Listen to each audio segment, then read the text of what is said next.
Tommy, listen to me. He is the contractor. He's the contractor, okay? I can't lose this job. I understand. Let's talk about this in the morning, okay? We'll talk about it in the morning. All right, good night. Hey. Scoot. Monday at work, huh? What are you still doing up? It's late. Oh, crud, what time is it? It's way past your bedtime. But it's still today. Honey, please not right now. I do not have the energy for this. Here. What's this? Your birthday?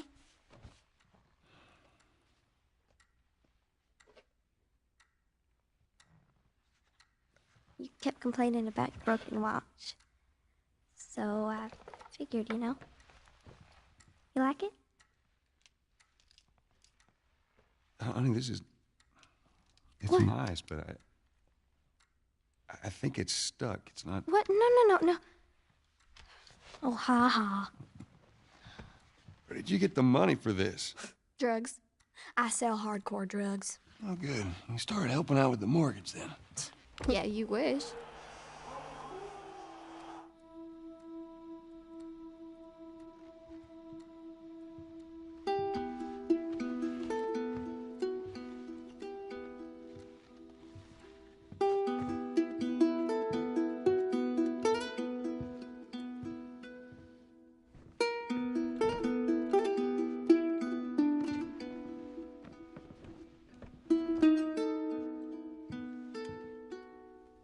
Baby girl.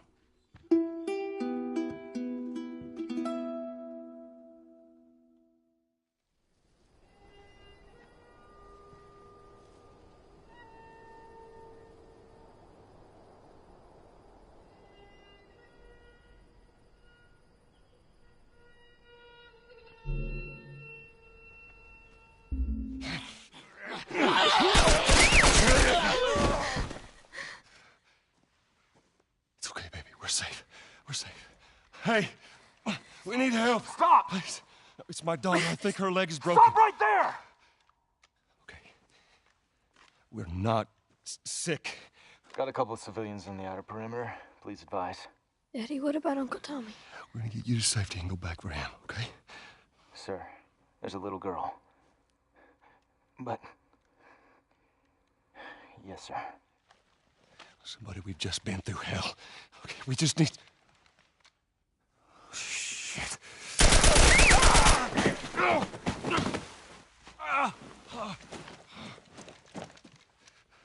Please don't.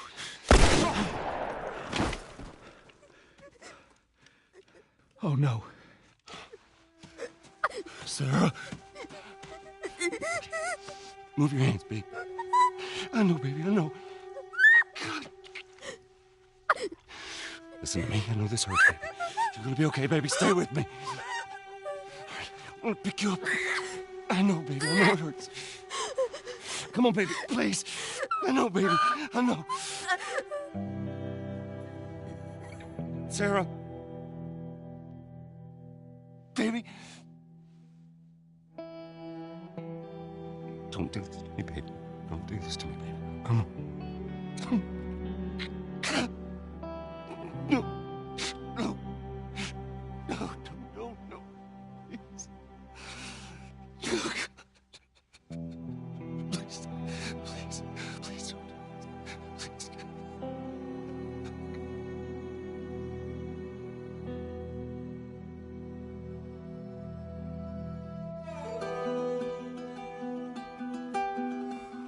The number of confirmed deaths has passed 200.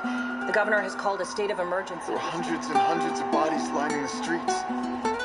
Panic spread worldwide after a leaked report from the World Health Organization showed that the latest vaccination tests have failed. With the bureaucrats out of power, we can finally take the necessary steps. Los Angeles is now the latest city to be placed under martial law. All residents are required to report to their designated quarantine. Riots have continued for a third consecutive day, and winter rations are at an all-time low. A group calling themselves the Fireflies have claimed responsibility for both attacks. Their public charter calls for the return of all branches of government. Demonstrations broke out following the execution of 6 more alleged Fireflies. You can still Remember, when you're lost in the darkness, look for the light. Believe in the fireflies.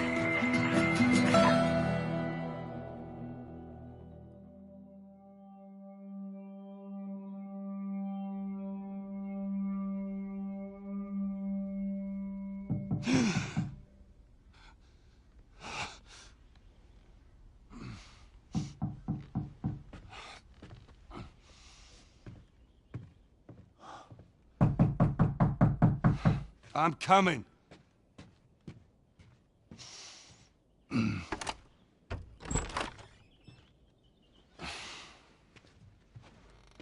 How was your morning?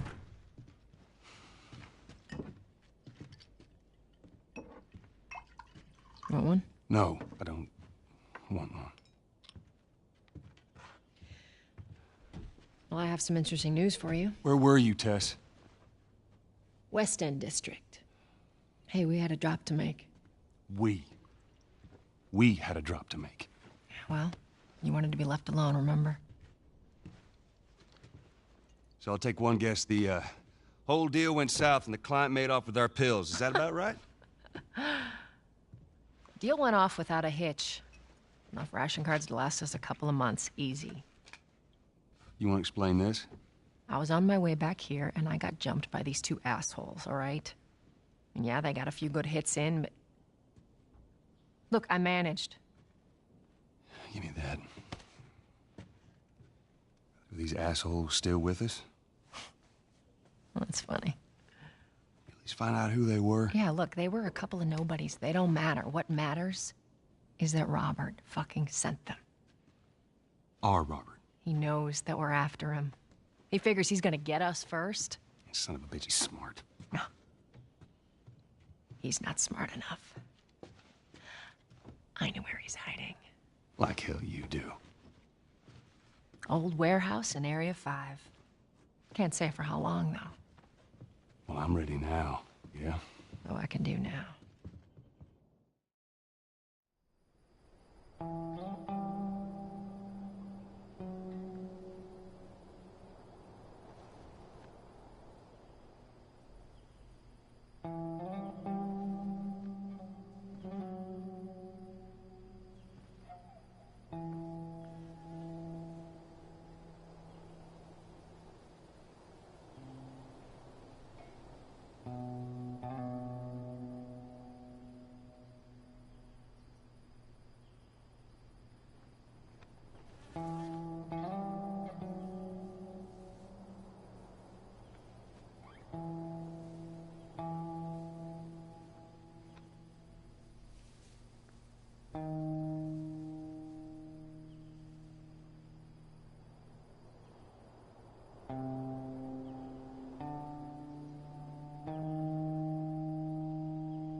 Yeah, making the new IP is, how can I put it? It's just don't do it. It's insane. I mean, it's a very difficult process. You have more questions than you have answers, especially when you come from like you've been making Uncharted 1 and Uncharted 2, just kind of like now like things are going, you just kind of like good momentum, and then suddenly that momentum like just drops, it stops. It's a very challenging process to create a new IP, and you're gonna fail over and over again, but that's what it takes. New IPs are really hard. They're hard because you don't know what's fun yet. You're building new tech, new AI, establishing new characters, new art, all this. You don't get that controller in your hand for like 6 months to a year. You don't know what it is yet. I remember like ages ago coming on the project and what are the infected gonna do? Like, what are they gonna do? They're gonna behave like this. I'm like, okay, we're like trying to imagine what's gonna happen. Fast forward like 4 months, they don't do that at all because it didn't work, right? It's hard mode, right? Like it's game development on expert. There's a big thing about making a game, right? Which is a game has to be fun. You get your first build where everything's working. You got player mechanics. You can walk around the world. You can shoot. You can melee attack people. You've got the AI in there. They're very intelligent, very difficult, and it's totally not fun because they snuck up behind you and murdered you in a second, and there was no way to figure out what was going on. We're making a game, by the way. Hey, James.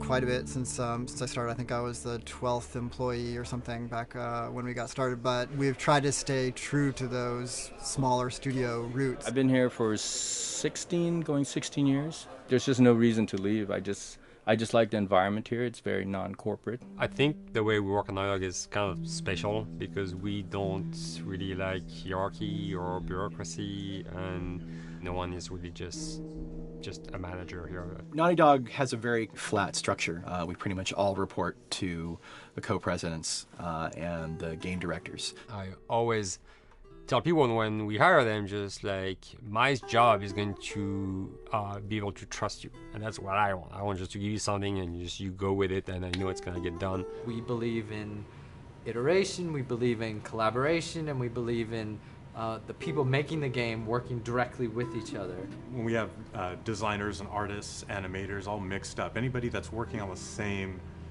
tasks, the same characters, the same areas, put them next to each other so they can communicate a lot better. We don't have a lot of meetings because if you need something to get done, you just walk over and you talk, and then you go back to your desk and you finish it up.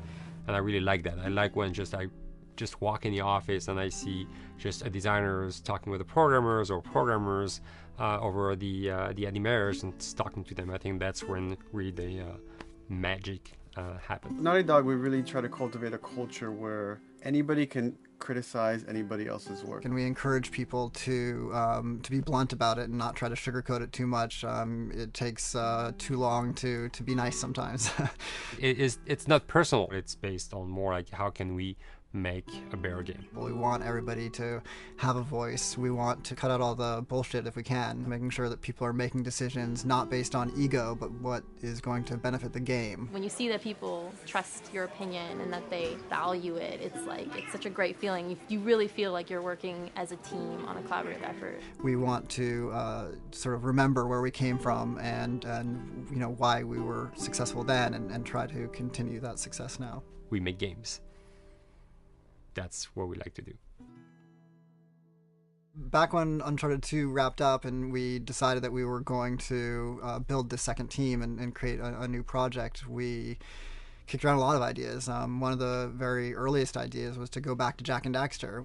It's really near and dear to us. We really love those characters in that universe, and we think that there are some interesting stories still to be told there. We started to realize that it was not going to do justice to the franchise that the fans had fallen in love with. It would be shifting it so far in a new direction that we felt that effort would be more justified in developing a new IP. Neil and Bruce came to Christoph and I and said they wanted to do a post-apocalyptic game. I think the core essence of what they wanted to do, though, was to try to tell a story about two people and how their relationship evolved over the course of the entire game. That potential, oh wow, there is something very special about that game. This is going to be polished. Like, you're not sure if it's gonna work or not, and you have doubts. And like, should we be doing a game like that? Should we be doing a first-person shooter? Whatever. Like, you ask yourselves all those questions. And the creative director and the game director are the core of the team that have to really see eye to eye. That's why you have that balance between like Bruce and Neil, and Neil's gonna try to push the just the story and the characters, and Bruce is going to try to push that with just the gameplay as well. And so it's kind of like those guys are just trying always to find the right balance between the two. It's a very delicate process. We feel that the interactive medium has an untapped potential to touch the feelings of the player. You have that connectivity, the fact that I'm actually in the world and participating in what's happening on the screen in front of me gives us some sort of advantage to make you feel connected with what's actually happening. At Naughty Dog, that's what we're trying to do, is pair story and gameplay together. If we can make you feel like you're actually with these characters on that journey, and you're invested in those stories and those characters, then you're feeling, in theory, the same thing that they're feeling. As the story evolved and took different shapes and different forms, the thing that was always there was Joel and Ellie. And because of that, everything kind of grew out of that relationship.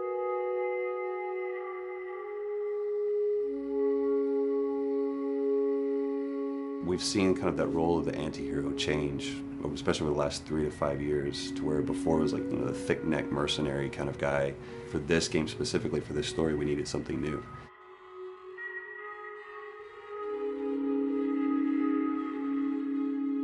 reason we didn't want to make Ellie Joel's daughter from the get-go is because it wouldn't have anywhere to go. Of course, at that point, he'd be willing to do anything for his daughter because that is what a dad would do for his daughter. If they didn't even know each other at the beginning of the story, then we start from scratch. And it's almost like the player has the same relationship to Ellie as Joel does. And we could take our time to build that relationship between these characters. And if we do it right, then the player will be feeling that same growth that Joel does. And we're kind of mirroring that emotional relationship between the two.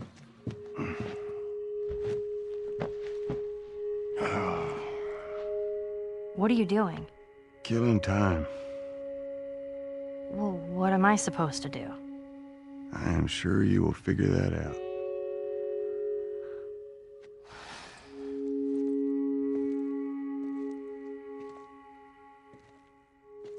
Your watch is broken. It's exciting that Neil wrote something like this, where he's like, I don't want to make the stereotypical characters. I want to make real people in this crazy situation and these forced to make decisions that are really tough. Like, what would we be like in those situations? I mean, we weren't consciously trying to pick male or female for characters. You just try to pick characters and just be honest with who they are. It almost doesn't matter, right? Joel's daughter could have been Joel's son. Ellie could have been a boy, and Joel might have been Tess. You could have swapped those roles, and I think the story would have still worked. The focus on female strength, it's so unique. You get to see what's so powerful about a woman through all of these female characters, which makes this game wonderful and unique. There's a crew of Fireflies that'll meet you at the Capitol building. That's not exactly close. You're capable. You hand her off, come back, the weapons are yours. Double what Robert sold me. Speaking of which, where are they? Back in our camp. We're not smuggling shit until I see them. I want Joel to watch over her. Whoa, I don't think that's the I'm not best Ellie. idea. with him. How do you know them? I do think having a strong female character, especially like Ellie, is so rare in video games. And as a gamer, and more specifically a female gamer, it's frustrating to me because I'll see sort of the stereotypical female character where she's amazingly beautiful and huge boobs, and she's there to be either the love interest or just because they're like, well, we need to throw a chick in here. We've seen the strong woman or we've seen the weak woman. We haven't necessarily seen the empowered woman from this kind of standpoint. And there's that beautiful scene where Joel finds her inside the house and she's reading through this girl's journal going, is this really what they used to worry about? What shirt do I wear and what boy am I gonna go out with? You know, and to be met with those first world problems that we deal with every day and go, how trivial is all of this? I think it's gonna resonate a lot, not just with, you know, a female audience, but with a male audience as well. The thing that was intriguing to me after the fact is knowing that we're kind of creating a female action hero in a way, and this is her origin story with Ellie. To sort of be such a strong female character that is completely normal looking, regular t-shirt and jeans, and she's 14 and she is still a total badass, is really exciting to be a part of that. There's so few non-sexualized women in video games, especially in the main role, that we were kind of proud that we were creating one. It's very complex, and without the players knowing it, she becomes the protagonist by the end of the story. And that's why she's in the front of the box, and that's why we've been promoting the two of them together so much. Who's there? It is a dual protagonist game, and yeah, I guess I get nervous to think about it in that way.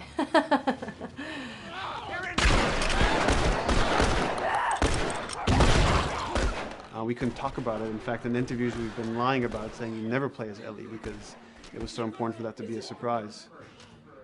Sorry, journalists. Here we go.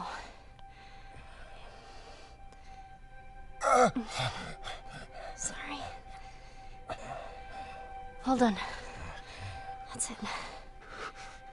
The tone of the game was set pretty early on that we knew that we wanted to make a really grounded story. We knew that we wanted to make the player feel the sense of tension and dread and go through the same emotional roller coaster that Joel and Ellie were going through. One of the things we kind of struggled with is to say, well, if we want to really ground this world and make it so like realistic, maybe we shouldn't have anything that could be perceived as a monster.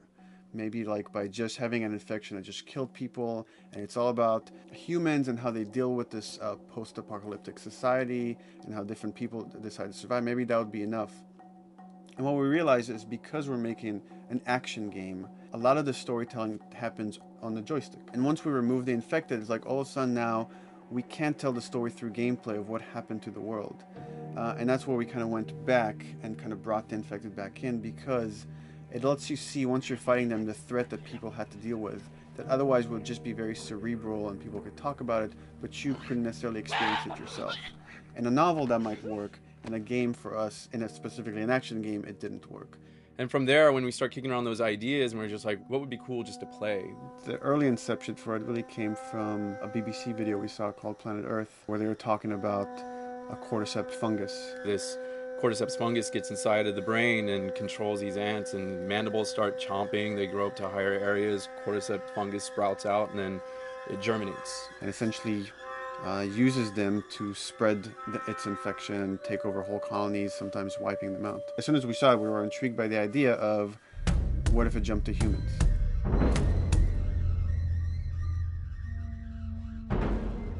So what would happen? How would people react? What would happen to society?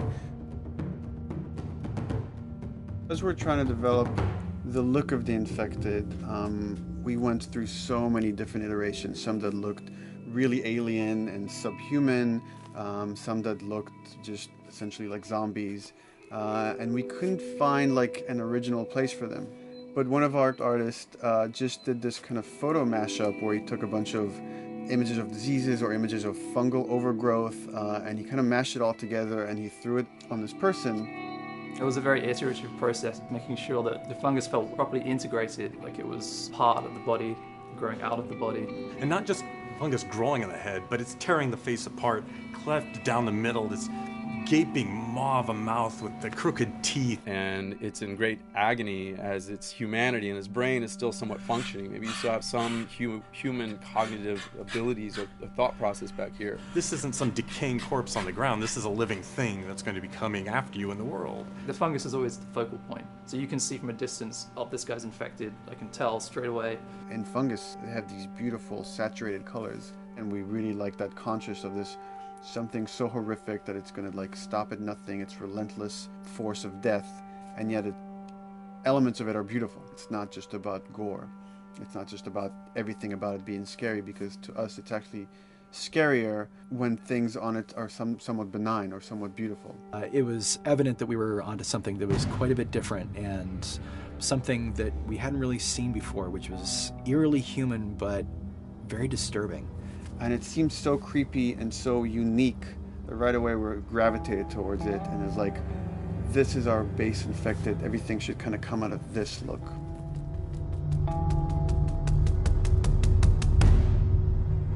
So once we had this idea of the face-splitting kind of look that eventually became what we called the clicker stage. We went to great lengths to create a full biological cycle for these things. So in the early stages, you don't actually see too many signs of the fungus surfacing out of the skin. It's kind of underneath it, like people have lumps starting to show. The eyes will be kind of cloudy or lopsided because the fungus kind of originates inside the head. That moves into the next phase, which is the clicking phase. And if they mess with the eyes, we end up saying, well, how do they get around? Oh, echolocation. And they use a form of echolocation to track down their enemies. Just like bats, or even some blind people can see by making a clicking sound, a sound that on its own wouldn't be very scary. And then to associate it with something that people in this world are very fearful of, so that as you're exploring an environment, all of a sudden you hear this click, and you're seeing everybody just get frightened, just everybody duck, everybody hushes. Great.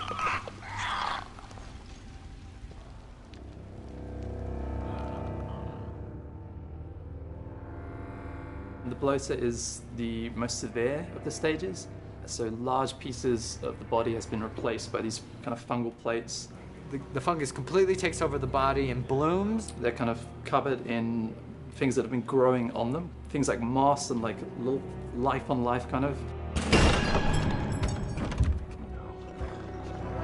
What the fuck is that? Oh, goddamn When the infected feels like it's going to die, it finds like a dark corner and it becomes part of the environment. The human elements aren't there anymore. And then the body is gone. They lay down and sprout and then spew spores. And if people can breathe those spores, they become infected as well. It all had to kind of make sense of how each stage flowed from one to the other. And that's hopefully how we've created a world that you can kind of look through it and understand the science behind it and say, I could buy this, I could get into this.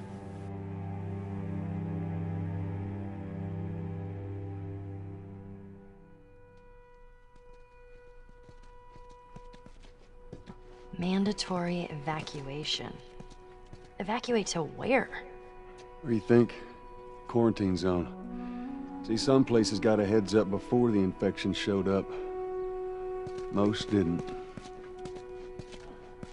Over the course of Joel and Ellie's journey through this game across America, you find all these different societies, all these different enclaves, and you get to see how do they deal with the infected. Without the manifestation of this infection, you can't have these people making those interesting choices.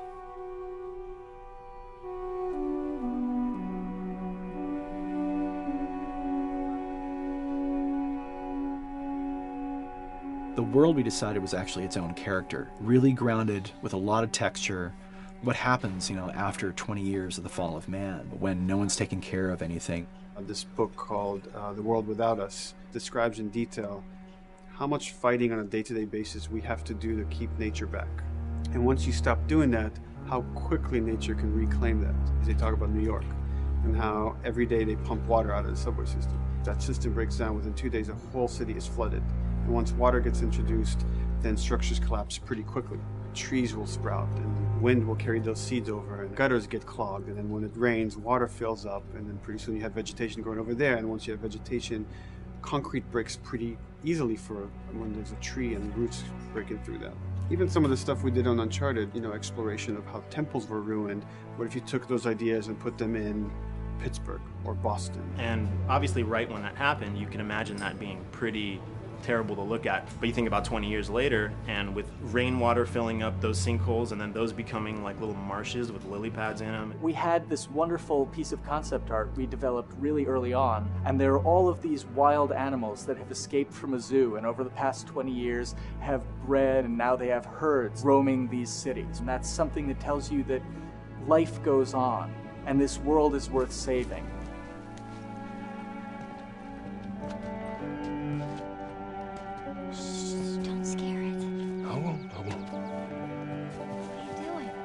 There's something really pretty about nature reclaiming its domain once we are gone. So fucking cool. We have another level of OCD of the logic goes into some of these environments. Water damage seeps in, but then that creates some little moss growing on the floor, or a tree radiates energy from its base, and that over time starts to melt the snow around it. And that's the reason why you'd see those like rings of leaves showing through in the snow. That gives it that extra, believability. This is pitch art. I'll try to start with an idea that conveys sort of the feel of the environment. Something like this, very brushstrokey, very painterly. You can see not a lot of detail, just energy and conveying a mood. This is sort of just a conversation starter, and then this would be more of an actual space. So you start talking about, is this too tight of a space right here? Would the player even fit through there? Do we even want to include water? Those are conversations you start having a little bit later. And then it usually needs several more passes back and forth in order to be tightened up to be the experience that you would see in the final product. So, dude, I was actually trying to figure out right here, there should probably be some dead foliage. It might be cool to see some of the dead stuff around the edges of the green, or like even spilling out into the street. Maybe what we do is, in some of these areas, we use it as like a transition from the actual concrete to the side of the building, so like they're almost sitting on top of a bed of dead foliage, like that really rich kind of like orangey brown color. Sienna or something would be nice. Something real cheddary. That's how you know you're done. The end product often ends up being stronger because that bouncing back off somebody else gives you a result that maybe you wouldn't have even thought of in the first place. All right, here's the bridge. That's our way out of here. As far as concept art goes, definitely the ultimate goal is just helping everybody as much as possible. Me and the background artist will work together. I'll often just go to them because they've got like a really, really good like visual imagination. At some point, you came in almost like flat on, So that's kind of good because the bus station is right in your peripheral view, and you're probably going to enter the bus station. You're probably not going to get lost. But it doesn't at all utilize this cool architecture here, like the bus station sign. Like that's a really distinctive silhouette, and it's a really interesting sort of architectural detail. So we changed the entrance. Look at that. Another city, another abandoned quarantine zone. I think it's a better composition anyway. It's not so like symmetrical. And I think that was done so that this sign read better. If you didn't see the word bus on it, you might not know it's a bus station. So I think that helps. Everything we're doing in the environments is relating back to what you should be feeling in the story or what's happening to these characters. So is that everything you hoped for? Jury's still out. But man, can't deny that view. Come on, this way. When we first came up with Ellie and Joel, we had this idea in our heads of who they would be, but we didn't necessarily know the voice. It took us a while to find our Joel, but for Ellie, I think Ashley was the second or third candidate to walk in, and right away we knew. Yeah, you know Why what? are you so scared all of a sudden? Because I'm a coward, okay? So just get your shit. Let's get out of here. Damn it. I'm not like her, you know. You think I'm gonna end up like your daughter? The way she delivered the lines, the way she just embodied that character is like, that's Ellie, there's no question about it. I saw the character artwork and I related to her a lot. I mean, she's kind of a tomboy and she's kind of tough, and I mean, obviously I'm not 14, and I think that's the main difference between the two of us. I read the scenes and I was like, I need to play this part. You wanna be my hero? Forget the whole bit about saving my life. Buy me a stack of these bad boys instead. Where'd you get that? Back at Bill's. I mean, all this stuff was just lying around. And then once we had her, we said, okay, well, we're going to do another round, and we're going to have Ashley this time in the casting sessions. The chemistry of these two characters was imperative to get right. Troy was a really interesting casting for Joel, because when you see Troy, he doesn't look like Joel at all. You know, he's so handsome and he had like, you know, the frosty hair and totally looked like Final Fantasy. And so I'm like, yeah, I don't know. He's like this tall, pretty. It didn't seem right. I walked into the room fully aware that I was the youngest person that they were seeing for this role. There was a line that was in the audition side that says that Joel has few moral lines left to cross. And so that became the anchor point to the character. But then as soon as he spoke and he had the grit in his voice, warm, yet kind of dangerous. And his movement is just like you bought into it. Why are you so scared all of a sudden? Because I'm a big coward, okay? Now pack up your shit and let's go. God damn it. I'm not her, you know. What? You think I'm gonna end up like your daughter? Lily, you are treading on some very thin ice right now. It was Ellie and Joel. after he read, it was just like that was it. I've done some video games in the past, but to be handed the mantle of a franchise like this was a pretty big honor. Is she alive? She's alive. She's David's newest pet. Ah! Where? In the town. She's in the town. You mark it on the map. It better be the same exact spot your buddy points to. Neil pulled me aside one day, and he said, I have some ideas. And as you're well aware, Neil is a little twisted. He came up with this character, and, you know, I just jumped at it. It was such a departure from everything I've done here for Naughty Dog, to say the least. Name's David. This here's my friend James. We're from a larger group. Women, children. We're all very, very hungry. To be able to put on a voice that, you know, hopefully a lot of people won't know, won't notice that it's even me. Because we didn't want it to be Drake. Drake eating people, that's a whole nother game. How did you put it? Tiny pieces. See you tomorrow, Ellie. You know, certain voices that I can do wouldn't fit the David's artwork, but he showed me the art, and I said maybe it's something like this, where everything's, it's very quiet. And just, he's not really sure, and the voice can break a little. And he just looked, he goes, yeah, that's it. So I'd love to tell you, we hashed it over and we talked. No, it just, I looked at the picture and I tried something. He said, yeah.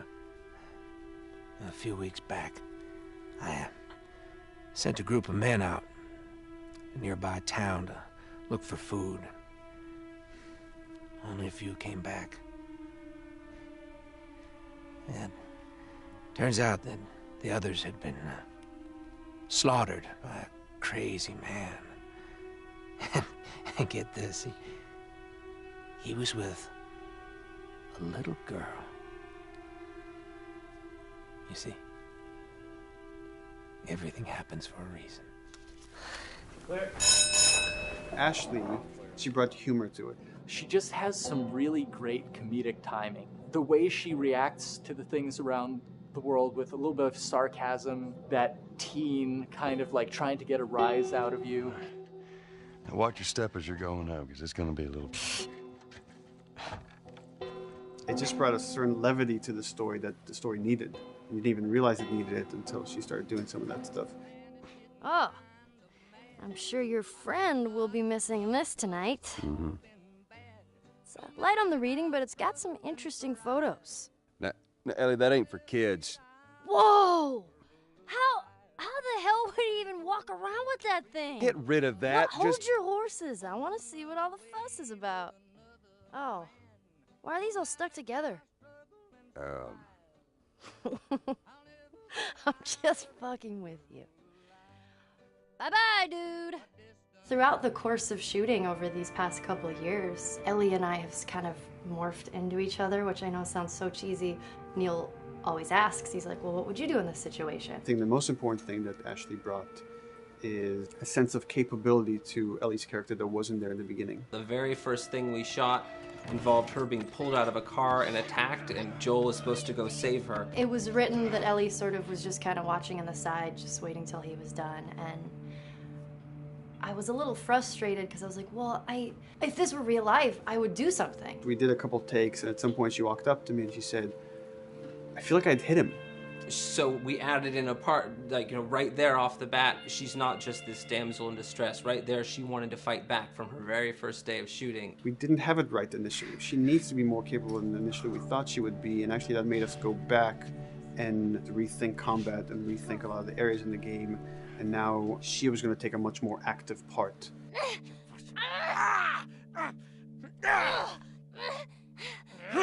Anything that requires, a lot of body movement, we do with the actors on the mocap stage. And we try as much as possible to use our actual principal actors, use their body motion as well as their voice. We capture it all at once there on the stage. Having the actors perform as well as being recorded at the same time was imperative to get an accurate performance. Because every time you split up the performance in any way, you lose some of that magic where they did a gesture or they delivered the line a certain way.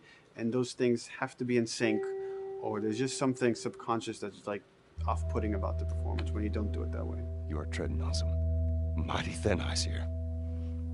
I'm sorry about your daughter, Joel, but I have lost people too. You have no idea what loss is. Everyone I have cared for has either died or left me. Everyone fucking except for you. So don't tell me that I would be safer with someone else, because the truth is I would just be more scared. It gives you the most authentic, most realistic performance, because you're actually there, not just making your own choices, but making your own choices based on the other people that are involved in that scene. So you get this truly natural approach to things, and it shows up.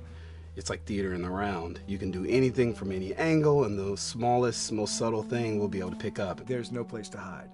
So you have to be as prepared as possible, because you have no idea which moments they're going to use. There are these little improv moments and, little nuances that you get that probably isn't scripted, that just comes out of play, while they're performing.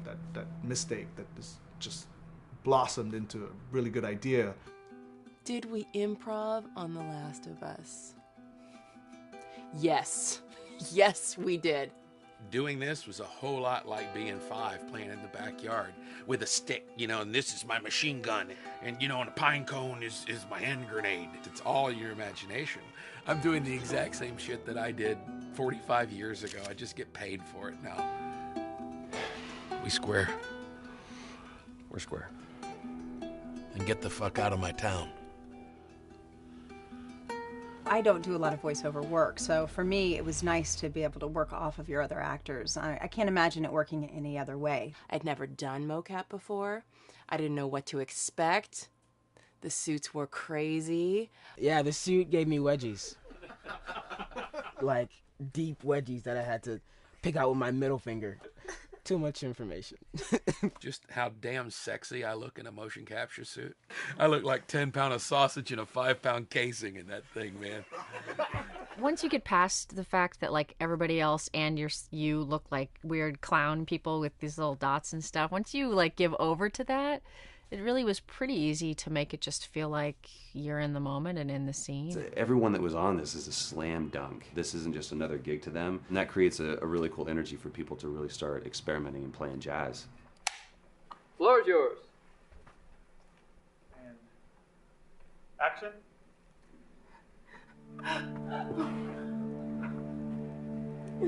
Get the fuck off her! Hey! Oh, let her go. Don't worry, this is fixable. But I can't come with you. Well, then I'm staying. Ellie, I want Joel to watch over. Oh, no. Bullshit, I'm Ellie. with him. I could just take her to the North Tunnel and wait for me there. Jesus Christ. Just cargo, Joel. How do you know them? We craft the scene out until it has a good feel, and then we pass it off to animation to clean it up. Real life motions don't necessarily always translate into gameplay. There's something that's usually missing, so we have to, maybe enhance the gesture or enhance the shoulder movements or a breath that you want to be able to feel, but you don't really see it, so you can't really feel it unless you see it. Is everything all right?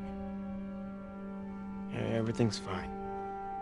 I could have him lean in here a little bit more, like this, take his hand down. When they're on stage, they don't necessarily have windows, so that weight of like really pushing and leaning in, it's something that we would have to accentuate. Give him a little bit more weight on that turn, or put his head down a little bit more. There's a lot of dialogue that gets said between the two characters. We have to bring that alive through animation, and we have what we're using as gestures. Why would they mow down all these people? Can't let everyone in. If you turned off the sound, you'd know that they were talking to each other. And that really helps accentuate the relationship that the two have together. We have certain animations that play in the beginning of the game on Ellie. She's traveling with Joel, who she doesn't really know. There's a lot of gestures to make her look nervous, just her overall stance. Later on in the game, they develop a relationship through the animation, not just the dialogue. You can see that she's more comfortable around him. If that reads well with the player, then, we're doing our job.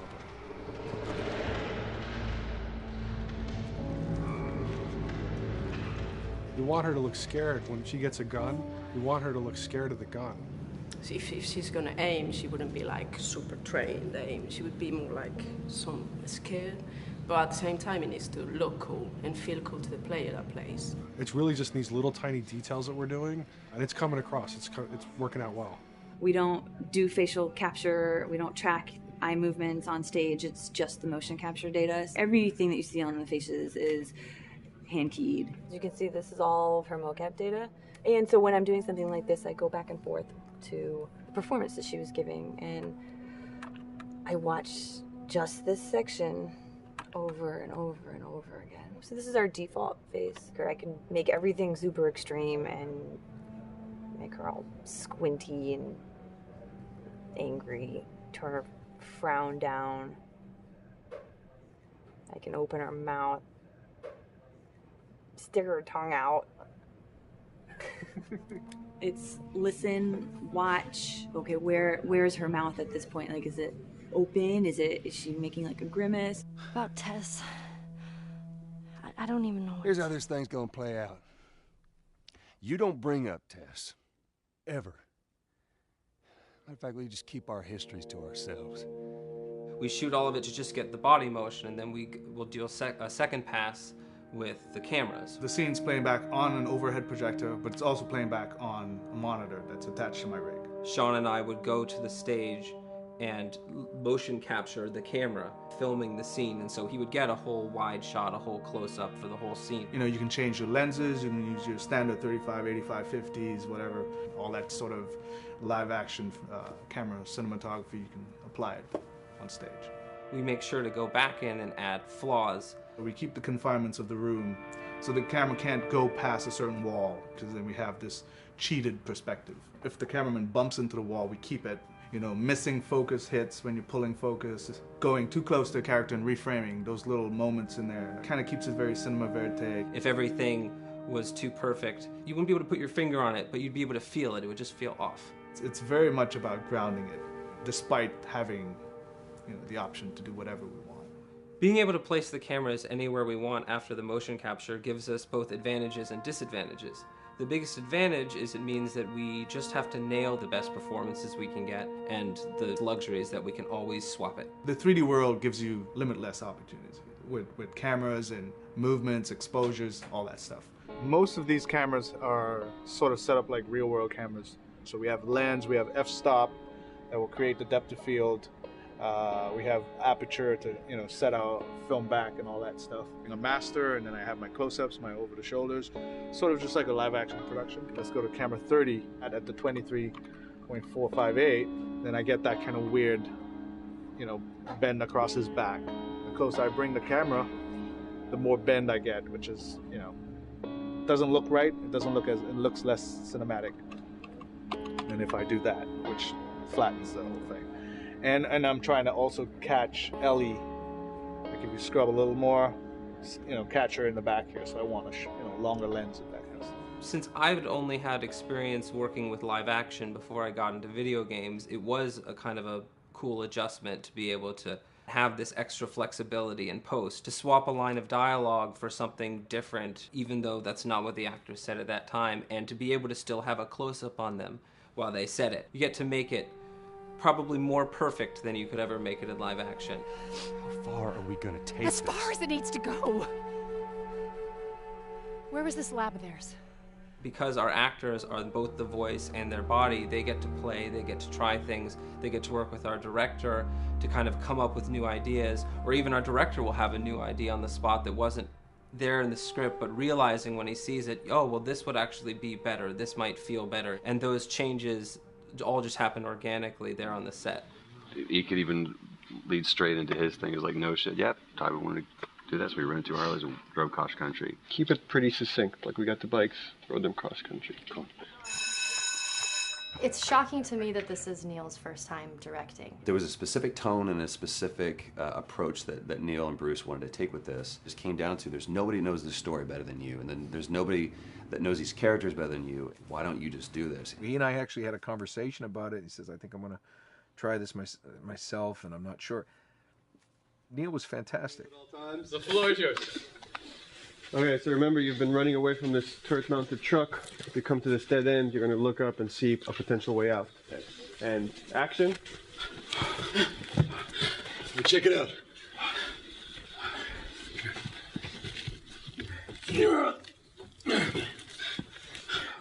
I mean, his writing is honest, and it's dangerous, and it's natural. And I love his economy of words. He doesn't hit everything on the nose, so it leaves it open for you to interpret and bring some nuances and things like that. The entire process is collaborative, but really it's led by Neil's willingness to change and flow and decide something doesn't work, you know, fix it right there in the moment.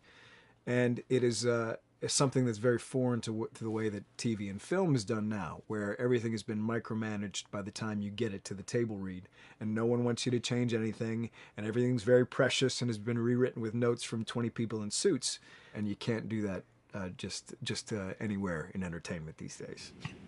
Yeah, I want to make sure. I think I swung too far over to this way, and now it's a little bit of making jokes about it, and I need to bring it back to center a little bit. There's one scene in the game where we see Joel not as a ruthless survivor, but as a father. I knew from the very beginning that he was going to lose his daughter. And I just told Neil, I was like, when that day comes for us to shoot that, I need a heads up. About a week before, he said, it's time. We're going to do that scene. I was like, okay. Because I knew that I was going to have to go to this place that you don't really want to go to as an actor. You want to find some aspect of reality that you can empathetically draw from, you know? Troy and I were both kind of just like walking around for a while and just kind of getting into the zone, and well, my grandpa died when I was 8. He was like my dad, and so that's always what I use to get into that place. You know, I started recalling all those memories and starting pulling up all those feelings, and they're just right underneath the surface. When I walked back in, everyone realized that something was different. They kind of like calmed down, you know. You could feel the energy just like drop a little bit more. It was brutal. I lose my shit. I mean, just completely break down. Don't do this, please, God, no. Oh, God, no.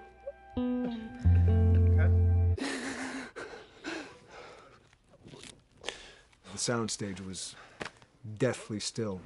It was the first take, and I felt really good about it. And it's like Neil said, okay, let's do it again. And so you do it again, and automatically you feel like you're manufacturing because you're trying to go back to that place, and you know you're in that actor nightmare of trying to get back to that reality. And we go through it again in 5th and 6th and 7th take, and I'm just exhausted. I'm